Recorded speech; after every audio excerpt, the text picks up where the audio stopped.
इनमें क्या कॉमन था? इनका कॉमन एलिमेंट ये था कि इनकी सर्वाइवल स्ट्रैटेजीज, सब्सिस्टेंस का मतलब होता है कि आपके जीने का तरीका, टू कीप वनसेल्फ, मतलब अपने सर्वाइवल के लिए आपका जीने का तरीका कैसा है. So the Harappans at a wide range of plant animal products including fish भी खाते थे. Archaeologists have been able to reconstruct dietary practices from finds of charred grains and seeds. तो उनको ग्रेन्स एंड सीड्स मिले जिससे वो उनकी डाइटरी प्रैक्टिसेस यानी कि वो क्या खाते थे इसको प्रिडिक्ट कर पाए. These are studied by archaeobotanists who are specialists in ancient plant remains. तो मतलब वो तो इतने साल पुराना है, तो वो आर्कियोबॉटनिस्ट होते हैं जो प्लांट के रिमेन्स को स्टडी करते हैं, उसमें स्पेशलिस्ट होते हैं. Grains found at Harappan sites include wheat, barley, lentil, chickpea and sesame. Millets are found from sites in Gujarat. Millets मतलब आपका जौ, रागी और बाजरा, इन्हें मिलेट्स कहते हैं. They are found from the sites in Gujarat. Finds of rice are relatively rare. उस time के लोग ज़्यादा चावल नहीं खाते. Animal bones found at Harappan sites include those of cattle, sheep, goat, buffalo, pig. तो क्वेश्चन आता है कि which of the following animal was not known during the Harappan civilisation. तो अभी केवल इतने से मत जज कीजिए, क्योंकि अभी हमको मिलेगा एक पशुपति का सील जिसमें कि हमें एनिमल्स की फोटोज़ रहेगी. ठीक है, तो एक एनिमल जो बहुत बार पूछा जाता है जो कि इन्हें नहीं पता था, that was horse. Horse actually Indus valley civilization के लोगों को नहीं पता था. ठीक है, एनिमल बोन्स फाउंड, हाँ, तो cattle, sheep, goat, buffalo, pig. Studies done by archaeozoologist और zoo archaeologist indicate that these animals were domesticated. इन्हें पाला जाता था. Bones of wild species such as boar, deer and घड़ियाल are also found. We do not know whether the Harappans hunted these animals themselves or obtained meat from other hunting communities. हमें नहीं पता कि Harappan civilisation के लोग खुद ही से Hunt करके इन एनिमल्स को लेते थे या फिर कोई और ऐसी स्पीशीज़ थी जो हंट करके, जो हंटिंग स्पीशीज़ होती थी वो खुद हंट करके उनसे ये लोग उस चीज़ को लेते थे. ठीक है, फिश एंड फॉल के बोन्स, दोनों के बोन्स हमें मिले हैं. ठीक है, अब agricultural technologies. While the prevalence of agriculture is indicated by the finds of grain, it is more difficult to reconstruct actual agricultural practices. मतलब grains तो मिले बट उनके वो खेती कैसे करते थे, कल्टीवेशन कैसे करते थे. Were seeds broadcast on plugged fields? मतलब जैसे चित्रा देते ना सीड्स को ऐसे पकड़ के, क्या वो किया जाता था. Representation on seals and terracotta sculpture indicate that the bull was known. ठीक है, क्योंकि हमें सील्स और टेराकोटा स्कल्पचर मिला तो हमें पता है कि bull was there. And archaeological extrapolate from this that oxen were used for ploughing. Moreover terracotta models of the plough have been found at sites in Cholistan and at Banawali, Haryana. Plough मतलब जिससे आप खेती करते हो. ठीक है, जो इस शेप का होता है, इस शेप का होता है, तो इसका इन्हें टेराकोटा एविडेंस मिला है. ठीक है, archaeologist have also found evidence of a ploughed field at Kalibangan. तो ये याद रखिएगा, हमें प्लग्ड फील्ड कहाँ पे मिली? कालीबंगन में मिली. अच्छा, कालीबंगन का क्या मतलब हुआ? काली बंगन, काली का मतलब ब्लैक, बंगन का मतलब होता है बैंगल्स. सो यहाँ इस एरिया में हमें ब्लैक बैंगल्स मिलती है, इस वजह से इस प्लेस का नाम हो गया कालीबंगन.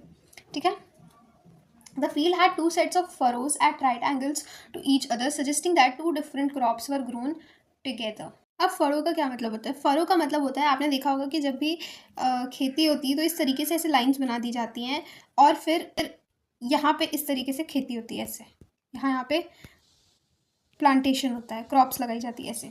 ठीक है, तो यही कह रहे हैं कि यहाँ पे हमें फरो मिले थे, जिससे कि ये सजेस्ट होता है कि 2 डिफरेंट तरीके, क्योंकि 2 फरो मिले तो इसका मतलब है कि 2 डिफरेंट तरीके की क्रॉप्स उगाई जाती थी. Archaeologists have also tried to identify the tools used for harvesting. Most Harappan sites are located in semi arid lands. Semi arid का क्या मतलब हुआ? सेमी एरिड का मतलब हुआ आपके जो गुजरात, राजस्थान का रीजन एरिड रीजन आपको पता है, बोला जाता है. और सेमी एरिड का मतलब क्या हुआ? थोड़ा सा ह्यूमिड, थोड़ा सा एरिड, तो वो बन गया सेमी एरिड. तो ज़्यादातर जो साइट्स हैं वो सेमी एरिड रीजन में लोकेटेड है. अगर आप मैप भी देखें तो ये देखो, न्यू अगर हम देखें तो ये देखो, ज़्यादातर जितनी भी साइट्स हैं वो इस जगह पे लोकेटेड है, जो कि आपका क्या है, एक सेमी एरिड रीजन है. ठीक है,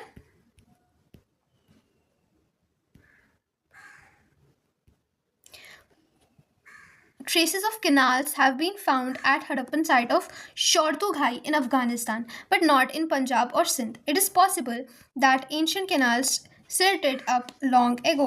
मतलब कि हमें हड़प्पन साइट में अफगानिस्तान में तो हमें कैनाल मिला, लेकिन पंजाब और सिंध में नहीं मिला। यानी कि सिल्ट का क्या मतलब था, आपने पढ़ा है सिल्ट एंड सेडिमेंट्स, मतलब कि उस टाइम से पहले, बहुत टाइम पहले ही कैनाल्स में सिल्ट्स एंड सेडिमेंट्स का डिपोजिशन होने के कारण जो कैनाल से वो बंद हो चुके होंगे due to the deposition of fine sand and clay, ठीक है, वो ब्लॉक हो चुके होंगे।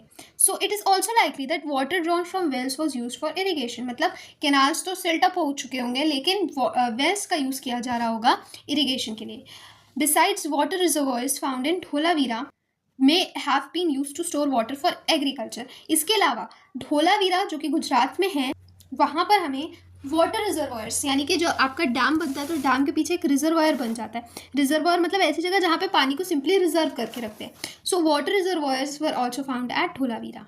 ये कुछ कॉपर टूल्स मिले। अच्छा, अगर आपसे कोई पूछे कौन सा ऐसा मेटल है जो कि they did not know about that metal, so that was iron. Iron के बारे में इन्हें नहीं पता था।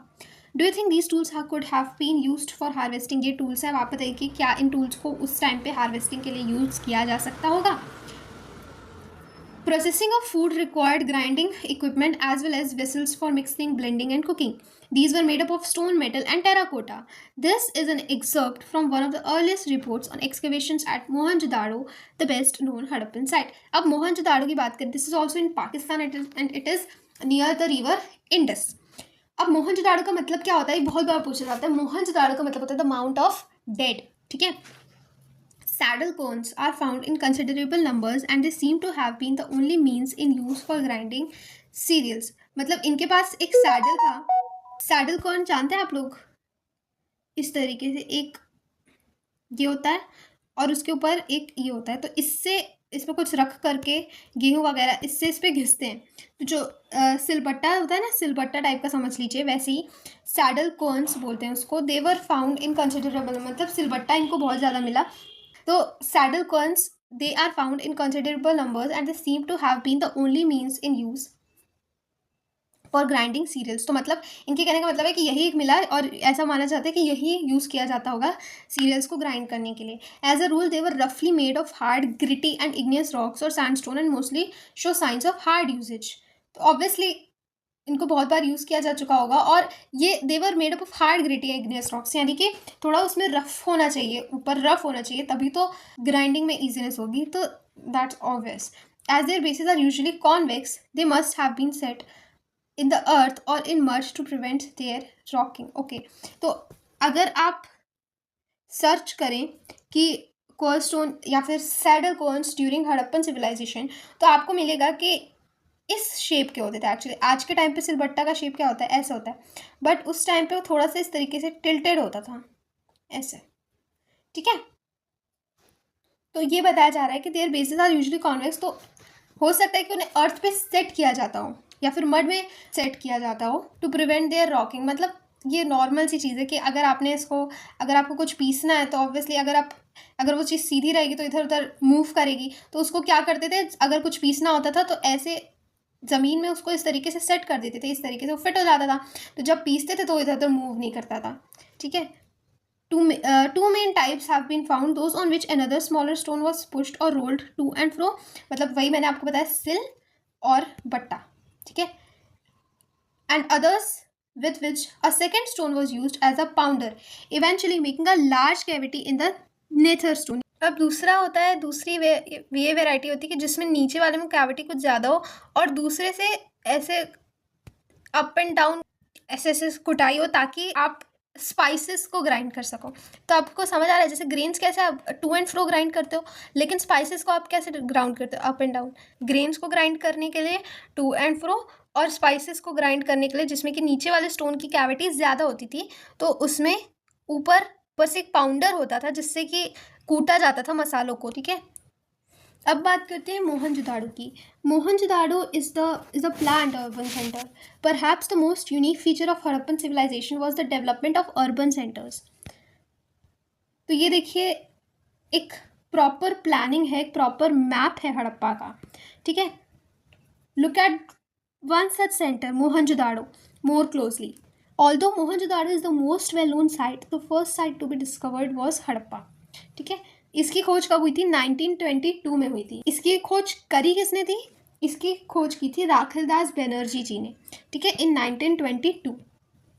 The settlement is divided into two sections, one smaller but higher and the other much larger but lower. इस higher वाले part को कहते हैं सीटाडेल. ऐसा माना जाता है कि सीटाडेल पे वो लोग रहते थे जो कि हायर क्लास के होते थे और जो लोअर टाउन में रहते थे they belong to the lower class. तो Citadel and the lower town. Citadel owes its height to the fact that buildings were constructed on mud brick platforms. पहले एक mud brick का प्लेटफॉर्म बनाया जाता था, फिर उसके ऊपर बिल्डिंग बनाई जाती थी. It was walled, which meant that it was physically separated from the lower town.